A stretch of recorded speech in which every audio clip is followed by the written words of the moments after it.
আমরা শুরু করলাম নির্বাচন আচরণ বিধি। শ্রদ্ধাশীল আমরা, শ্রদ্ধাশীল।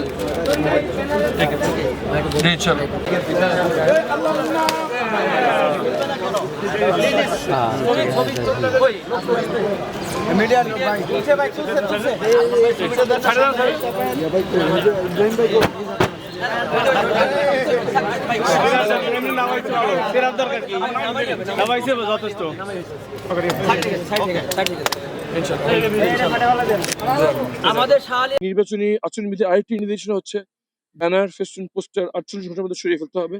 আমরা আমাদের প্রোগ্রাম স্থগিত করেই আমাদের এই কার্যক্রম শুরু করেছি যে আমাদের নিজেদের ব্যানার আমরা নিজেরা সরাচ্ছি এবং ব্যানার, ফেস্টুন 48 ঘন্টার মধ্যে আমরা যেখানে যেখানে টাঙিয়েছি সেখানে আমরা সরিয়ে ফেলবো ইনশাআল্লাহ। আমাদের বিশ্বাস আমরা নিজেরা আচরণবিধি পালন করে সবাইকে আহ্বান জানাচ্ছি যে আমরা যেভাবে অক্ষরে অক্ষরে আচরণবিধি পালন করার চেষ্টা করছি এবং করছি, আমাদের আহ্বান সকল রাজনৈতিক দল, সংগঠন, প্রার্থী, ব্যক্তিগতভাবে স্বতন্ত্রভাবে যারা আছেন সবাই আচরণ এভাবেই পুঙ্খানুপুঙ্খভাবে মেনে চলবেন, সুশৃঙ্খলভাবে, শান্তিপূর্ণভাবে আমরা আমাদের আগামী নির্বাচন অনুষ্ঠিত করবো ইনশাআল্লাহ।